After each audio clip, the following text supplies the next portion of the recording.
Amici al Cuore Tassellato, ben ritrovati. Vi spoilerò immediatamente la puntata di stasera.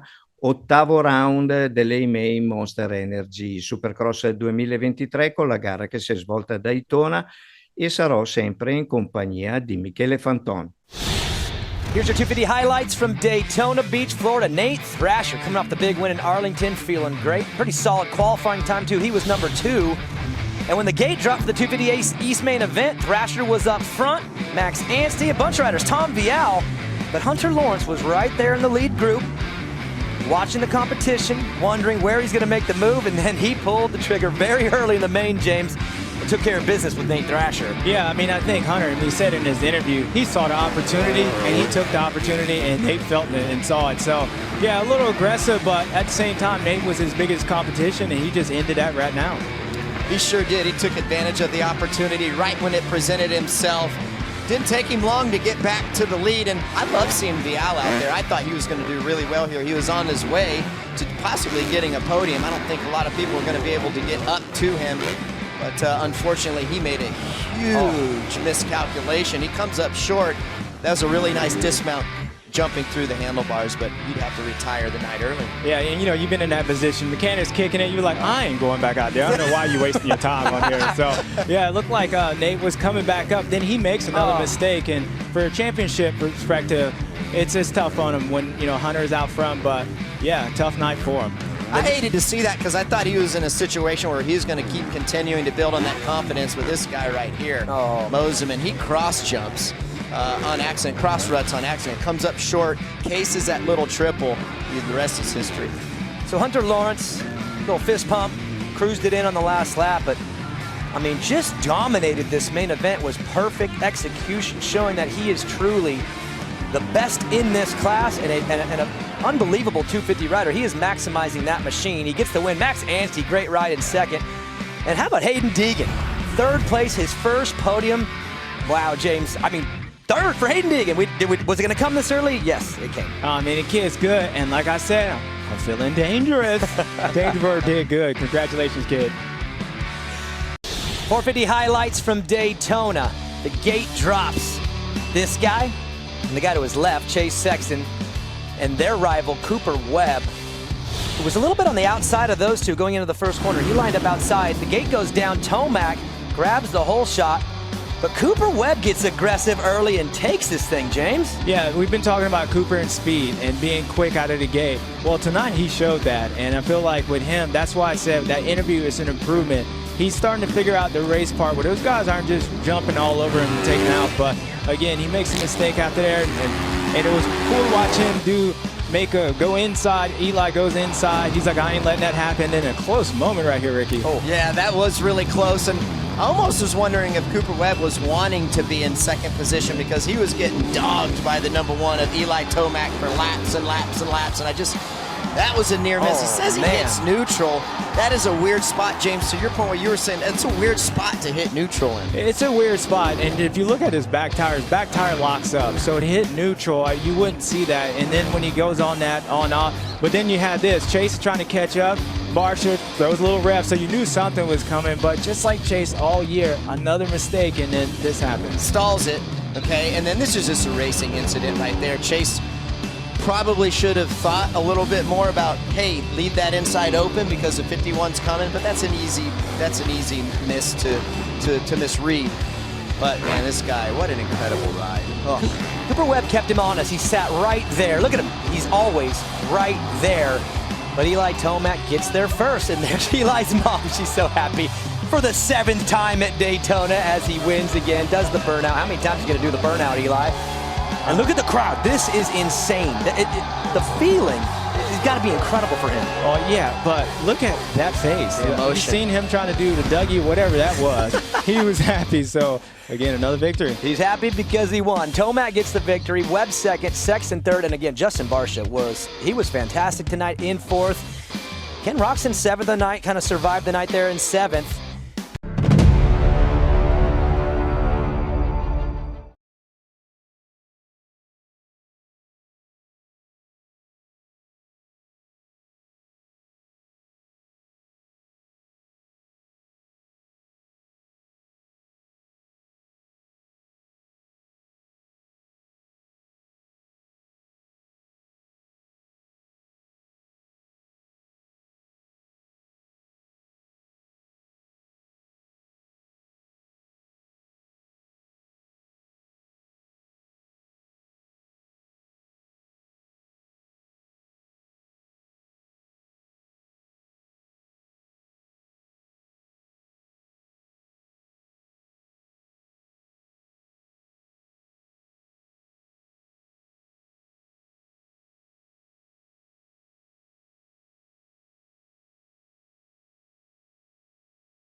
E come promesso, come al solito, sono in compagnia di Michele Fanton per commentare la gara che si è svolta a Daytona, ottavo round delle May Monster Energy Supercross. Ciao Michele, come va? Ciao Adriano, molto bene, gare meravigliose, strepitose, grande bagarre come al solito, però gli attori sono sempre gli stessi. Sono sempre gli stessi e combinazione confermano il loro stato di forma e la voglia di combattere per questo incredibile campionato. Partiamo subito a bomba con la 4 e mezzo, dove Eli Tomac, oltre a vincere la gara, batte il record di Ricky Carmichael con le vittorie. Ricky Carmichael aveva 48 vittorie, Eli Tomac 49 e si avvicina al record anche di James Bubba Stewart a 50. Eli Tomac sopra ogni sospetto. Assolutamente, comunque l'avevamo già un po' pronosticato la settimana scorsa che qua era una pista che si addiceva molto soprattutto a parte la velocità, che quella è indiscussa, ma soprattutto anche la condizione fisica e psicologica che Tomac sta dimostrando in questa annata, ma è soprattutto una pista che gli si addice. Tra l'altro è il più forte vincitore come numero di gare a A Daytona, per cui Daytona, questo conferma. settima vittoria consecutiva, poi tra Bravissimo, per parentesi, cui paura, è un, paura. è un record che secondo me passeranno ancora di tanti anni che qualcuno lo possa battere. Eh Per sì. cui Tomac è fortissimo, veramente. Vittoria meritatissima da parte sua, conferma da parte di Cooper Webb che arriva secondo, Sexton terzo nel main event, per cui campionato veramente aperto con un Sexton che inizia a perdere un pochettino di punti importanti visto che siamo quasi al giro di boa del campionato. Sì, beh, ha perso alcuni punti, questo è indiscusso. Comunque si trova a meno 10 da Tomac e a meno 5 da Cooper Webb, per cui il campionato è ancora giocabile fino alla fine. Certo che Sexton, come abbiamo visto in tutte le altre gare, commette sempre degli errori. Stavolta non è caduto, però comunque ha commesso degli errori dove lo ha allontanato dai due che stavano lottando per la vittoria, e tra le altre cose ha avuto anche dei contatti abbastanza pesanti con Barcia, dove Strano. fortunatamente lui ha avuto la meglio. Stranissimo avere dei contatti con Barcia in questo campionato, è una cosa incredibile. Comunque grande spirito, grande combattività anche di Barcia, perché è stato velocissimo e sta guidando anche bene, tra parentesi. Se non fosse per per questi contatti un po' pesantucci, però in fin dei conti tutti lo conoscono e insomma cercano di stare un po' alla lontana e cercano di passarlo in punti dove non c'è possibilità di contatto. Ma diciamo che Scusami, Sexton, sì. però, ritornando al discorso sui piccoli o grandi errori che fa, ha perso di nuovo l'anteriore. Se Sì, ci hai beh, fatto caso, cioè sembra che le dinamiche siano sempre legate al davanti della moto. Adesso non per andare a fare ipotesi tecniche che mi sembra di perdere tempo e rischiare poi le critiche.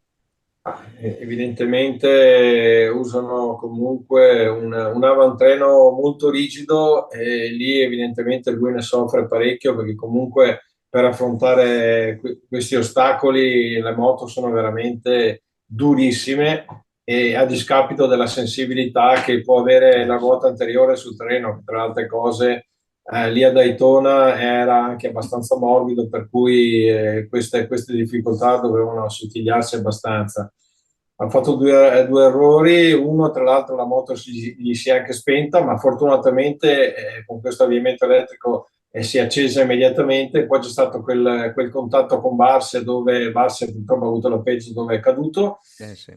e non ho visto una grande reazione. Evidentemente poi si è accontentato, tra virgolette, di questo terzo posto, che comunque lo mantiene in lotta per il campionato. Assolutamente.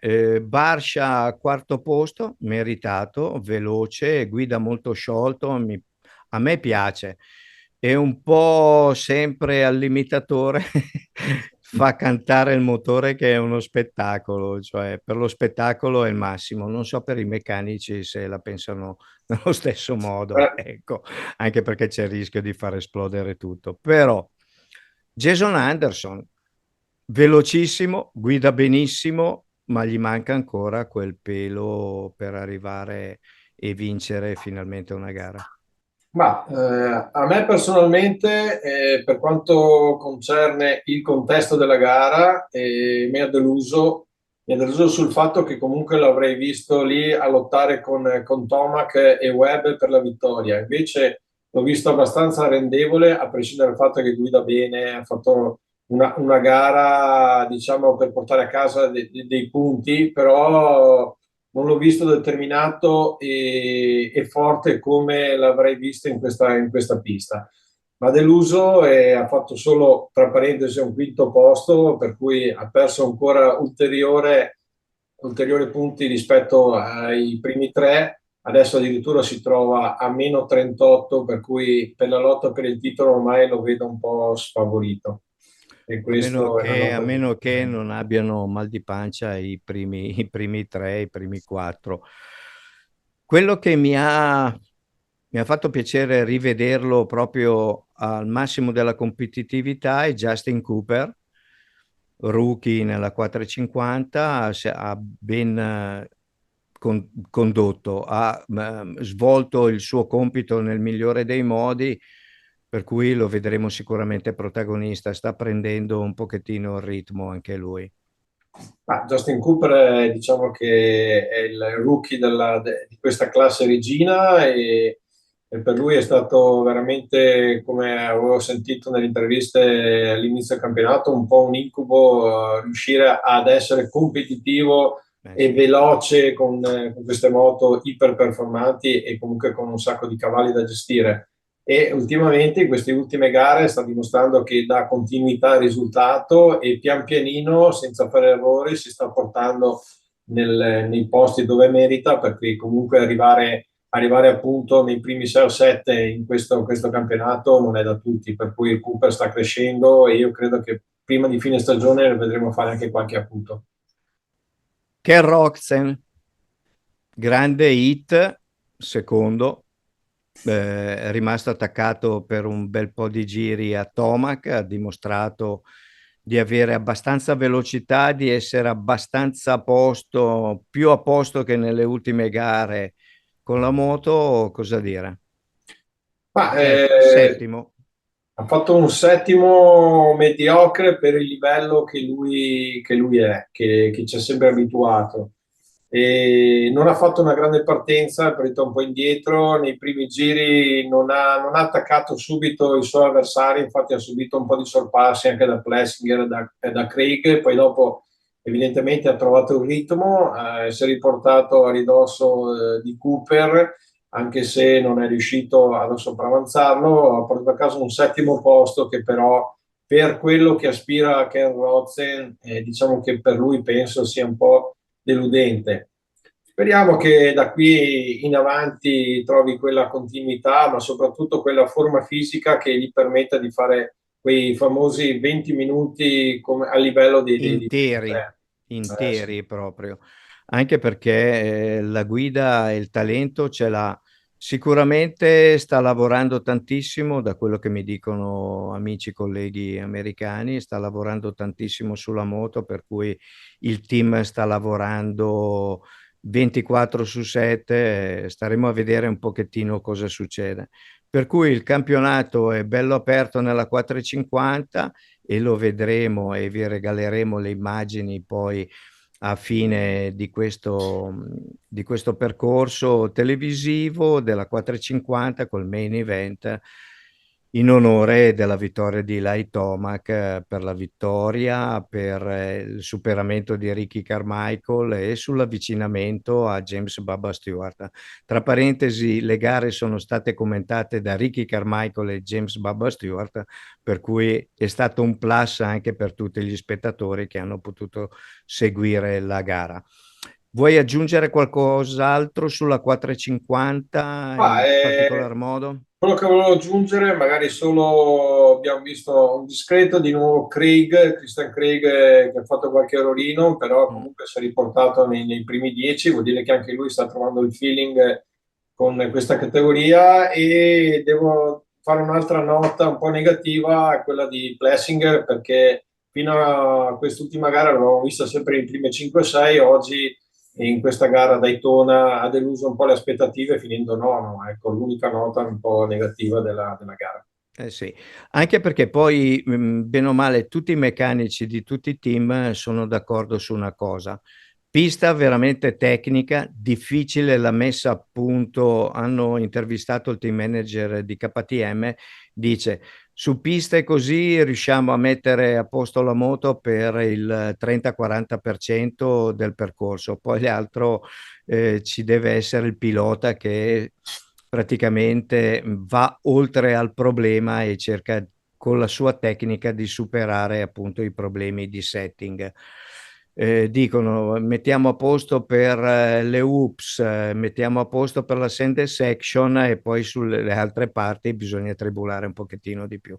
Sei d'accordo su questa disamina tecnica dei meccanici e dei tecnici? Assolutamente, anche perché è una pista talmente particolare dove offre un terreno variabile, perché avrai notato, ma comunque anche i nostri telespettatori lo avranno visto, lo vedranno poi nei filmati, c'erano dei punti sabbiosi molto molto insidiosi, per cui riuscire a mettere a posto una moto in una sezione e poi che possa andare bene anche in un'altra è veramente difficile. Giustamente la tua valutazione, il tuo pensiero del fatto che poi il pilota si deve adattare a una circostanza rispetto a un'altra e fa la differenza. E questo i tecnici lo sanno benissimo, loro sicuramente hanno cercato di ottimizzare al massimo l'espressione soprattutto delle sospensioni, ma anche la messa a punto dello stesso motore per avere una Dell'erogazione. guidabilità abbastanza alternativa.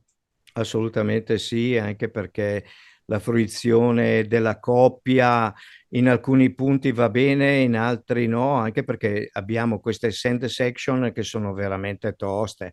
Anche qua Daytona, insomma, ha fatto tribulare non poco i piloti. Grande pubblico come al solito, Meraviglioso. grande spettacolo in tutti i sensi.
Passiamo alla 250, altre conferme, come avevamo detto l'altra volta, i protagonisti, bene o male, sono sempre gli stessi con qualche inserimento di qualche novità, insomma, anche perché Aiden Digan finisce terzo con una guida veramente spettacolare da veterano e da non da sedicenne, qual è? Assolutamente. Quello che mi è dispiaciuto è aver visto quella brutta botta che ha fatto Vial Eh quando sì. si trovava in seconda posizione, e io credo che se non cadeva, poi sempre con i mai se sono delle ipotesi abbastanza remote, Avrebbe potuto puntare anche lui sul podio, però il Supercross, ma soprattutto questa pista veramente particolare e insidiosa, ha fatto commettere un errore che purtroppo ha dovuto ritirarsi. Pista che non ha perdonato, insomma, però io ho visto nei primi 2 o 3 giri di Vial qualcosa che non andava in lui, non stava guidando proprio benissimo, mi sembrava un pochettino oltre la comfort zone appunto abituale che ha. Ha rischiato un po' di più e commette un errore chiaramente perdonabile perché è un rookie, è un campionato nuovo, però sta dimostrando velocità estrema, per cui lo vedremo come giusto protagonista.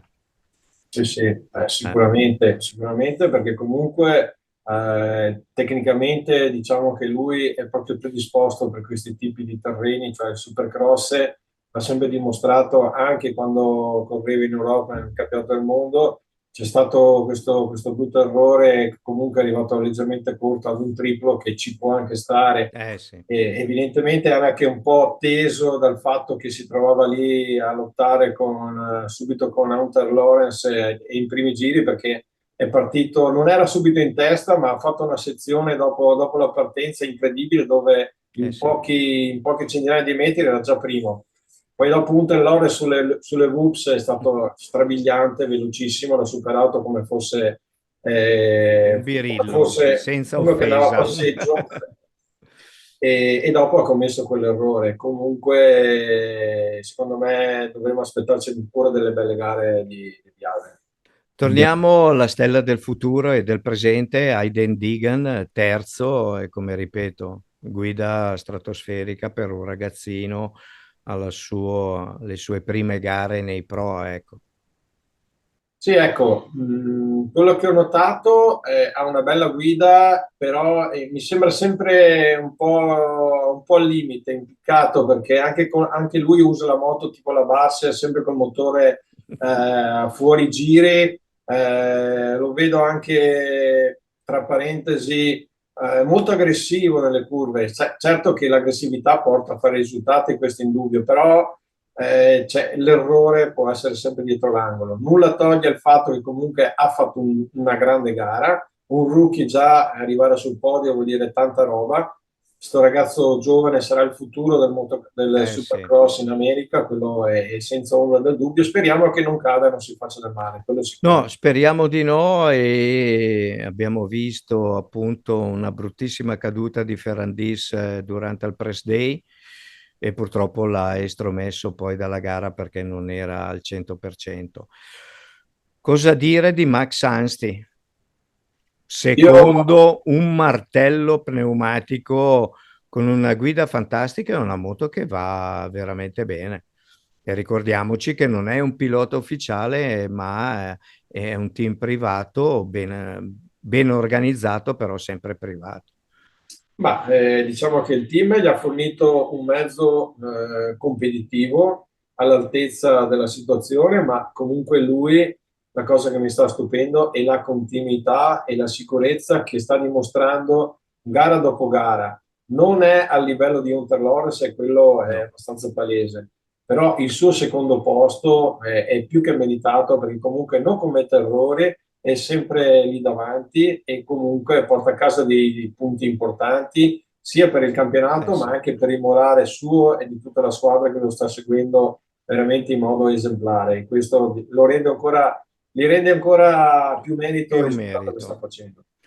Hunter Lawrence, Honda HRC, un'altra vittoria che mette in tasca e mette nel portafoglio come come un investimento per il campionato, difficile per gli altri avere la sua forza mentale, la sua tecnica di guida e il cercare di non sbagliare nulla. Ma Adriano, io credo che quando uno dimostra la sua supremazia che ha sui suoi avversari, sul fatto che tecnicamente lo si nota è diciamo quel mezzo scalino superiore agli altri, questo gli permette di correre abbastanza in tranquillità, tra virgolette, perché la tranquillità lì non ce l'hai mai, però comunque lo vedi anche negli ultimi giri, sempre plastico, sempre pulito, sempre preciso, non rischia mai, a parte il fatto che, vabbè, quando affronta le Whoops e lì era l'unico che riusciva a batterle in una maniera incredibile, ha fatto qualche piccola sbavatura, però sempre sotto controllo, e questo ti dà una sicurezza di te e di quello che stai affrontando veramente pazzesca. E Sì, comunque anche perché guardarlo, cioè, sembra tutto facile. È molto leggero sulla moto, si muove il giusto senza fare gesti atletici incredibili, però velocissimo, come hai detto tu, veramente a un livello superiore per il momento. Ricordiamoci che Max Ansti segue comunque per il campionato a circa 14 punti, anzi 14 punti di differenza. Sarà un bel campionato anche questo, però insomma, vediamo Hunter Lawrence a un livello superiore, sì, punto, io è a credo capo. che per vederlo lottare a pari armi dovremmo vederlo in bagarre con suo fratello, per cui tutto in casa, in famiglia e in casa Honda, per cui Sperando che non facciano confusione, che non si prendano dentro, no, ma non penso, staranno molto attenti anche perché Honda darà sicuramente dei paletti da mantenere. La prossima gara sarà a Indianapolis e in Indiana settimana prossima. Vedremo un po' che cosa succede, Michele. Cioè, però le gare sono veramente entusiasmanti, sono sempre più belle da seguire. Adesso noi finiamo l'intervista e lasciamo la 450, il main event della 450 per far godere tutti i telespettatori a casa. assolutamente si gustano questa gara. Eh sì, io intanto ti ringrazio come al solito, so che stai lavorando tantissimo sulla pista di Lovolo in attesa delle prossime gare, anzi dell'inizio, diciamo, della stagione a livello completo. C'è qualcosa che bolle in pentola a Lovolo? Noi appunto domenica avremo la prima prova del campionato Nord-Est, che è aperto a tutti i piloti a livello nazionale, anche se diciamo è nell'ambito del Triveneto, e poi la domenica successiva, il 19, ci sarà il campionato italiano Prestige femminile e l'italiano senior 125 e il campionato veteran, per cui ecco, siamo in pieno fermento per questi due eventi. Grande, grande impegno da parte tua e da parte dei tuoi collaboratori, per cui invitiamo tutti i piloti ad avere un occhio di riguardo per l'Ovolo. Ricorda quando è aperta la pista per gli allenamenti. Adesso naturalmente qualche giorno prima della gara la pista rimarrà chiusa, però dopo queste due manifestazioni la pista è aperta tutti i giovedì pomeriggio e il sabato pomeriggio e tutta la domenica, sempre sistemata, bagnata e assolutamente con l'ambulanza e i medici a disposizione. Grande lavoro da parte tua, Michele. Complimenti ancora. Noi ci sentiamo per settimana prossima per commentare Indianapolis e staremo a vedere che cosa succede. Intanto ti ringrazio, lasciamo le immagini del main event 450 con un Eli Tomac fantastico. Ciao Michele, alla prossima. Ciao Adriano, Ciao alla ciao, prossima. grazie. Ciao ciao.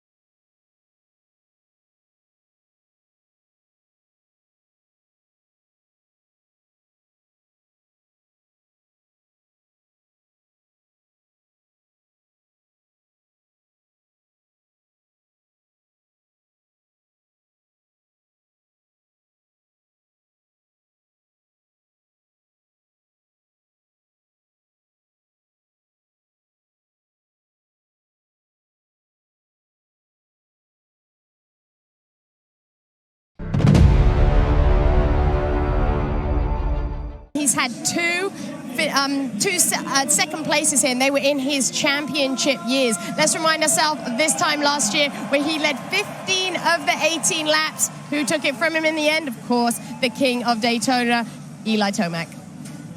And your heat race winner, the first time he's ever raced a 450, RJ Hampshire, and his starts have been so on point all season long. If he gets a hole shot here, he's going to make things interesting. And he might just do that. 20-minute plus 1 lap main event coming up, and all these racers are fighting for a chance to be in the Super Motocross World Championship playoffs. The top 20 are automatically seeded. They're in, they're racing. So for Benny Bloss, Kyle Chisholm, Kevin Morans, they are on the bubble. Starling, Cartwright, Clayson right behind, and we are early. There's 31 races in this championship in 2023. We are just getting started. 450 main event from Daytona. 20 minutes plus 1 lap. The track's going to play a role. The battles are going to play a role. This is going to be a fun one. But for Dylan Ferrandis, he is not racing tonight after this crash yesterday on press day. And he's just coming back from a big one at Houston, RC. So you're thinking maybe he'll have a chance. This one took him out of it. Man, that was press day. Rarely do you see guys take these kind of crashes on a race weekend, especially on press day. You need to talk to him and see exactly what happened there, but you hate to see it. Like you said, he's just coming back from that injury protocol. He was on protocol and cleared the race, and then that happens. Yeah, Daytona happened. That's what that is. For sure. That was your Rocky Mountain ATV team update. His teammate, Eli Tomac, on the gate just to his left is Chase Sexton. Where's Cooper Webb? A couple gates outside of Sexton and Tomac. Revs up, gate will drop in Daytona. It's the 450 main event. Eli Tomac, Cooper Webb, Chase Sexton. You want to see a 1-2-3 battle? You're going to get it, but Barsh is going to get it in this too and play. Oh, what do you do right there? That was awesome by Cooper Webb. He hung him tough, didn't give way. There you go. Now it's important for Cooper right now. Like, his speeds have been off a little bit. We got 1, 2, and 3 right here. This is what race we wanted, so let's see what happens. But of course, Coop, man, way to nail that. Oh, Sexton's in third as well. I mean, this has been what it has been all season long. These guys know what's at stake. They find a way to find each other every single round. Now, if I'm Chase Sexton, this is a different position than I have been in the past. Like, normally I'm out leading, and everybody's kind of waiting for me to make that mistake. Now, I can maybe sit back, relax, and let this race come to me. And let me see if I can make those guys make the mistake. Cooper Webb leads the way on the opening lap. Talked a lot about his comeback. RC 2022 was not great. No victories, an off year. The champ is back, and now he leads the Daytona Supercross as the flag grows green.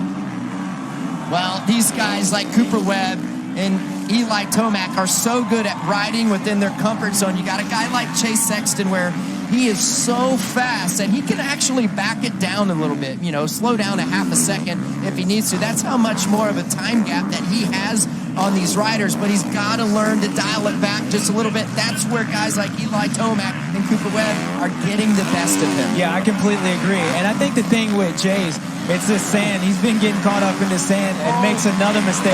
And he might actually let Barsha get past him right here if you don't watch out. And again, Eli in a good position. Oh, that was a good move by Chase holding off Barsha. But these are the little mistakes that's been going on, and he lost time. So let's see if he can regroup again. Justin Barsha, on press day yesterday from the very first lap, he was wide open, giving it every single thing he had in his body, and it's carried all the way through today, and now he's up in the top 5. And Daniel, what's the difference here for Justin Barsha today? Well, I was speaking to him early, and he said, honestly, we haven't changed anything on the bike, nothing really. He said, I just feel better. He described it to me as just kind of feeling at one with his bike. And he said, sometimes you just feel that way. He looked around at the other races there, and they were like, yeah, sometimes you just get that day. So James, Ricky, I'm sure you've been in that position before. When you're feeling it, you're feeling it. And for Justin Barsha today, apparently that's how he went into his day. Looking awesome right now, and he's close to home as well, so that certainly helps. But James, I just gotta, this is really bringing me back to when you and I were racing together, and I feel like there's defining moments in the championship where a momentum switches, right? Or you're like, okay, I think I'm in control. And do you feel that we are at that moment right now for Cooper Webb? Like, what do you think is happening here? Yeah, absolutely, because the two guys behind him have had some up and downs, and I feel like with Cooper, he's actually been getting better. And when you look at the beginning part of the races, we talked about his speed, and his speed not being up he goes out whole shots, and he's pulling away from the guys that's supposed to be faster. And we know as this race goes, it gets nasty.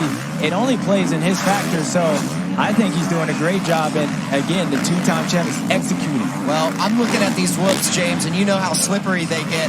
I personally feel that inside line and jumping through the whoops could possibly be the safest. JT. So I have a question for both of you. You have Cooper Webb, who's never won this race. You have Eli Tomac, who's won 6 times behind him. What's the urgency level for Tomac here? Do you guys feel he's content to sit here this early and kind of wait Webb out, or do you think he needs to push the pace and get up to the rear wheel? Well, this is where these guys, they know their limits. Neither one of these guys, Cooper Webb or Eli Tomac, are going to push it too hard to where they're going to risk crashing. They don't want to lose too many points. They know how valuable that is. So I think they're going to go as hard as they can, and if as hard as he can is only second, that's what he's going to get. Guys, I posed a question to Roger DaCosta, he heads up racing over at Red Bull KTM, and Ian Harrison, their team manager, and I said to both of them individually, out of earshot of each other, is Cooper Webb back to his championship winning ways? Is he in that place? Well, Roger DaCosta gave me a straight answer, yes, I believe he is. Ian Harrison said to me, ask me after tonight. He said, because if he can break Eli tonight, if he can get this win, he said, I believe that's the final piece. So, Ricky, to your point that you were saying, that this is massive for him and perhaps a turning point in this championship if he can get this win. Yeah, to echo that, I do feel like this is a turning point, but I also feel like, you know, with Cooper in the years past, to JT's point, is Eli kind of waiting? I feel like it just depends on how comfortable he is with his motorcycle. Like we talked about, his off race has been more off this year on the Yamaha than in years past. So Daytona might be a little bit different, but I do believe one thing. I think as this track slows down, and what I've seen from Eli today, I think it's actually going to help him more on bike setup, because he won't be going in as so fast in those jumps, and maybe that's not the strongest part. So, of course, Daytona winning that many times is going to help him, but Cooper's a different animal. We're watching Cooper Webb lead right now like Chase Sexton typically does. We see Chase Sexton back in third, kind of lurking. RC, this is a complete role reversal. Is this a Daytona thing, or is this part of this mental shift you're talking about that happens right about now? Yeah, I think it's a little bit of both. Number one, Daytona. I like this inside line right here, by the way, that Eli Tomac is taking. You watch, he's going to make that work. And it would have surprised me if we see Cooper Webb make the adjustment and go to the inside. Yeah, what you saw with Eli, he knew he wasn't going to make that pass on Cooper right there. But what he wanted to do was run on the inside and startle Cooper, because Cooper's been making a lot of time up when blitzing those whoops. So Eli wasn't going for the pass. He was going to see if he can mess Cooper's rhythm up in that whoop section. And Cooper said he just pinned it anyway, but it's good. It looks like Eli's starting to find the flow. I can't believe I'm going to say this, but Cooper Webb is blitzing the whoops, and Tomac and Sexton are jumping. I noticed that. Yeah, I noticed that a couple laps earlier. Like, that's funny, but you see the two team managers, Roger DaCosta on your left, Jeremy Coker on your right. Oh, Tomac up the inside and got him, maybe not. Webb back by. Almost. Oh, together. Oh, Tomac goes way wide. Uh-oh, now Chase Sexton says, you know what? Maybe it's my turn to get in this conversation. He's right there, but that's the first time we've seen those two come together. Yeah, absolutely. And Chase makes a mistake in the background, but this is a different animal with Cooper Webb. You ain't doing that. No. There, this guy's fighting for it. Look at that. Told you. He picked up that line. That's a smart racer right there. You saw Eli coming in, and I think even when you get back to that sand section, I guarantee if he feels like Eli's there, he won't go outside again. Well, and this is where a guy like Cooper Webb, he'll play mind games with you. I almost feel like he's slowed down and wanted this situation to happen. Well, if he wanted it, he got it. Look at this. Oh, great camera work. But the champ. It's just almost like he's laying up. Maybe he's wanting to learn from Eli and wants Eli to get in front of you. Because myself personally, like James, I hated when you were behind me. I would rather have you been in front of me. I just didn't like you just putting all that pressure on you. I'm like, man, I wanted to be behind you. I just feel like it's an easier position to be in. Yeah, it's definitely easier. And Cooper just went on the inside in that sand section, so there you go. But when he went in there, he jumped that double. Cooper had no intention to go to that inside, so he was waiting for Tomac to come and try to do what he just did. And again, Cooper is in a perfect position, because I do feel like with Eli, if he plays that game with him, like, it's only going to upset Cooper and make him ride better. Now, James, Eli made the inside move here. Webb saw it, adjusted. Happened in the sand, too.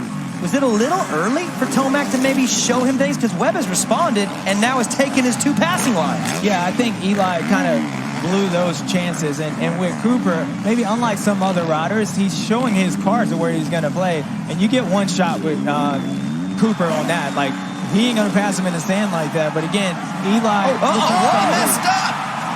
Did he tap his rear brake on accident? I mean, he just locked it up right before the 3-in. Oh, this is going to be interesting now. Eli looks like he's starting to catch fire. Yeah, that was weird with Cooper right there. Like, he just kind of stopped. So, again, I do feel like if Cooper can hang with him and see what he can do and not let Eli go. Let's see if he accidentally taps his rear brake to slow down for this rhythm section to get the proper sequence.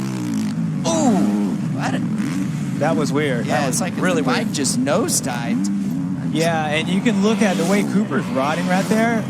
Something happened on that motorcycle where I think it locked up on him, because when a rider gets nervous, when they're going in there, they start jumping front end high. So I don't think that was a rear brake. I think something happened on that bike and it startled him. So yeah, it definitely wasn't the rear brake. You see the front end dive down.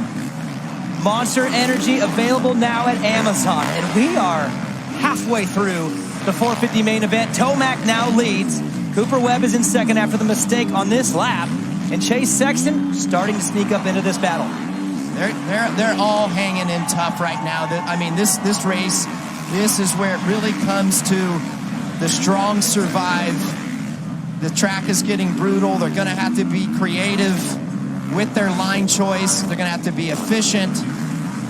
I agree. And as I said in the beginning, I feel like with Chase, it's a different position that he's been in all year. Now he's the one that gets to put the pressure. So even with him, it seems like every time he gets close, he makes a mistake. But maybe this is the race where he can get those guys to end up making a mistake. But again, Eli's not getting away too much, so we'll see what happens. Webb to the inside. Sexton's going to swing wide. Watch these different lines. Barsha's back in there, too. Sitting there. Watch the difference here. Chase electing to go inside to stay out of the ruts. 9 minutes and a lap to go. And the moving obstacles are coming up next, guys. The lap traffic, they're about to be in it. And they'll be in that all the way to the finish line. And as we saw a year ago, Cooper Webb had this race won, and a lapper caused him to tighten up on the inside right in that section, and he lost Eli Tomac. So the lapper is going to play a role again. Guys, I just want to give you a bit of an update of where Honda HRC are with Chase Sexton's bike, because, it's been a big topic about, front end traction and the fact that he's looking for more. Is that on him? Is that on the team? Well, they did a lot of testing this week. They actually put some new parts on it. That was all chassis changes, and they said that helped a lot, I was told by the team. They also made some suspension changes. They were giving props to their suspension team show there and said they worked extremely hard. So those two things together, apparently some fairly substantial changes this week for Chase. I don't know what you guys are seeing. Obviously, we're not seeing him out in front like we have done. Comfort-wise, can you see those changes and those strides that he's made? I mean, he looks comfortable here. For sure he does. He's made a couple bobbles here and there, but all these guys have. And Chase Sexton yesterday, makes a big mistake right there. Loses a bunch of time. Can he defend Barsha? They come together. Sexton in the middle run. A second line is developed. Barsha on him now. And James, like you said, he just keeps making the little mistakes. Every time he makes traction or gains on the leaders, he loses it. Yeah, and to Will's point, maybe he does look more comfortable, but I think it's more on the position he's in. He's been the guy that's leading, so all the pressure's been on him. So, but every time he gets cross-rudder right here, and he didn't want Barsha going, and he goes, that was close. Wow. Yeah, well, Barsha saw an opportunity to make the move, which he needed to do that, so he's going for it. Sexton didn't want to get him to get by, so he closed the door on him. Yeah, that was a big move. And again, I think with Chase, every time he gets close, he makes that mistake. And back to the point I was making, I think it's just a position, so it might end up being good for him. If he can stay back here and close back up and maybe make that pass on those guys, it might be a good. But again, Cooper's keeping Eli super close right there. What was that? Chase Sexton's mistakes are causing Justin Barsha all kinds of trouble as he runs into the back of him and is down. Jason. Well, Barsha was very angry right there, guys. I don't know if you caught that look up he gave to Sexton earlier, but that was his opportunity to make contact and try to get a move back. He is fuming inside that helmet right now. I think that was pure emotion in that move. I think he was absolutely going for it, James. You knew that something was going to go down, and he is riding exceptionally well. Here's a first look. This is what happened earlier, okay? Marshall's going to go for the pass. Yeah. He had that opportunity. You got to take those. He did the right thing. Sexton closed the door on him. Sexton didn't want to get past, so racing incident. And watch Barsha like rev his bike. So for him, he gets the opportunity. And I know Barsha, I know what he was upset. He probably thinks Chase cut him off on there. He cross-jumped him over that, so it upset him. But look, another mistake by Chase called these two guys up front, and it's 5 minutes and 30 seconds left, and it's about to go. Cooper makes a mistake in the sand. And what was a potential three-way battle looks like it's down to 2. Sexton now 8 seconds off the lead. 1.5, maybe a little more. I think Tomac's had a good couple of sections. Yeah, 2.8 there, but it looks like the battle's down to the two-time champs. Yeah, I mean, it's so close right here. Anything can happen. Looks like the rain has stopped, so track will be a little more consistent. But lines are getting deep, ruts are getting deep, and you're just kind of waiting. Does Cooper have enough to make one final push? I do know this much. You can't let Eli get too much further away if he wants a crack at the win. And James, we have seen Cooper Webb do some Cooper Webb things late in the race with Ken Roxon and with Chase Sexton. Eli Tomac, though, is a different animal. With 5 to go, what's he going to do with the defending champ in the points leader? Yeah, I do believe Eli knows what Cooper does as well. And even though last year Eli was able to close in and make that pass on Cooper, I think out of all people, Cooper's pretty comfortable in this spot to feel like, okay, I'm close. It's the next 2 laps they're going to make or break his race. And with Daytona, you can gain and lose a lot of time pretty quick. So even though this gap's 2.5 seconds, it can be closed up in a section. It can be right back up on him. See how tough the track's getting. The ruts are getting deeper. The sand is getting deeper. And RC for Eli Tomac, again in Arlington, had a weird race. A weird race. 3 goes down, kind of gets up slowly, does an old type of Eli type thing. And we questioned, can he bounce back? He was off in qualifying, made some bike changes, but RC now in the lead with 2.5. Is Tomac in the position to strangle these guys and get another one in Daytona? Yeah, I think he is. I'm watching close to Cooper, and he just can't get there. He just can't get close enough. And that's just a testament to how strong Eli is. Listen, Eli didn't look good in practice earlier today. Didn't look comfortable, but he's showing up when it really matters the most. Absolutely. And I think this is the part where Eli and his experience have. Maybe the bike's not working as well. But when it comes, everybody knows he'll show up. It's Daytona. But like I said before, I think the track's slowing down on there. And even maybe not like necessarily lap times, but them slowing down and not blitzing through the whoops and having to make sure they get in the rhythm section is helping Eli. Because when he's over jumping stuff, it kind of looks like he does all day. But Cooper's still right there. 3 minutes and a lap to go. Christian Craig running in 10th. The final stages of this 450 main event. I keep watching the timing. Webb was over 2, then back to 2.0, now to 2.1. I mean, RC, how close does he need to get for Eli Tomac to recognize that he's there and start making some changes? Oh, RJ's down. Or, sorry, not down. Running 8th in his first 450 main event. Eli knows he's there. Eli's trying to manage the gap while the 2 is trying to close up the gap. It's now at 2.4. He just, I mean, obviously he's got to be closer, James, right, to make the move. It just, when you know he's trying everything possible, he's running out of time. Yeah, it's weird to watch this, and as I said, Daytona, you're losing and gaining time depending on how clean. Cooper actually made a big mistake in that triple, right before that triple section, but it's weird, like, how much... That was a little wild over there. And again, this is Daytona, so it's never over, but Cooper's actually the faster of the 2, even though he's like losing time. He's making mistakes and losing time, but I don't think it's because he's not faster than Eli, and I think that's giving Cooper some confidence. So if he gets it within a second, race on. Minute 45 and a lap. Both taking some different lines. I do like this, you know, so, and it's like kind of give and take. Yeah, Eli's a little bit better in his tighter section.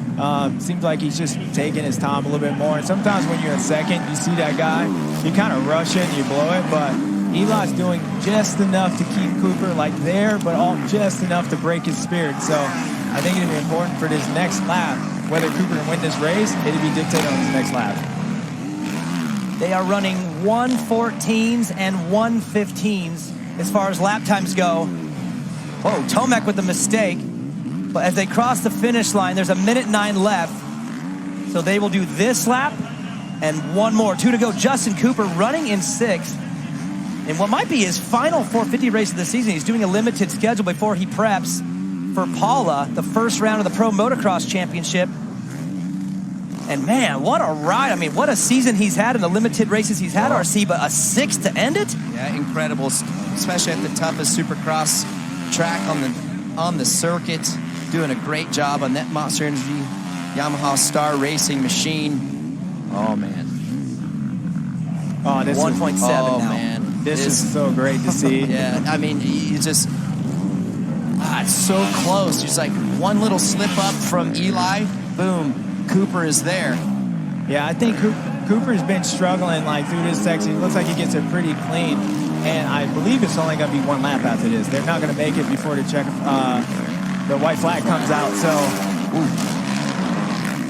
James, you said one little slip up from Eli then. I was talking to the team earlier on today, asking them about those mistakes that we have seen out of Eli so far this season. 3 times we've seen him on the ground. Daniel, you talked about Arlington last weekend. They were comparing that. They're very aware of it to the 2 times throughout the Supercross and Motocross season all of last year. Apparently they've analyzed the film. They've looked at it. As far as they're concerned, they're just looking at those incidences in a vacuum, each one individually. But I am curious right now if any of that is flashing through Eli's head here as he has to hang on with Cooper Webb on his tail. I mean, I think at this point he knows he's got it. He can play defense. Cooper isn't close enough. And we only have a half a lap left. A few more sections and it's over. Yeah, and you know, RC, when you're in this position, you're like, okay, let me make sure I get through the sand. Okay, let me make sure I get through this section, and I have it. So Eli's next big section is this 2, 3, and then to get him to whoops. But yeah, Cooper's definitely not close enough, but you got to look at Eli. He stepped up, and it's probably his best lap he's ridden all night, this last one. Bringing the heat on the final lap. If he wins this race with a couple corners to go, RC, he'll stand 3rd in all-time wins. He'll pass you. You're tied right now. James, you're next. He'll also win his 7th Daytona Supercross, tying Richard Petty as the winningest rider in Daytona history, not just Daytona Supercross. And Eli Tomac does it! Wins the Daytona Supercross for the 7th time! Great ride, great race. What a great race. That was incredible. Incredible job. Look at the sportsmanship right there. 2 champs, a lot of respect for each other. These guys, what they're able to do, just incredible racers, incredible athletes. The amount of strength, cardiovascular-wise as well. I mean, heart rates absolutely through the roof. You're looking at one of the best athletes some of the best athletes in the world. That was a tough race mentally for these guys. I know that for sure. Look at this. History, watching history. Man. 3rd all-time winner, AMA Monster Energy Supercross. Witnessing history. I love it. Here we go. I'm next. Right in between you two. Hey, let's go.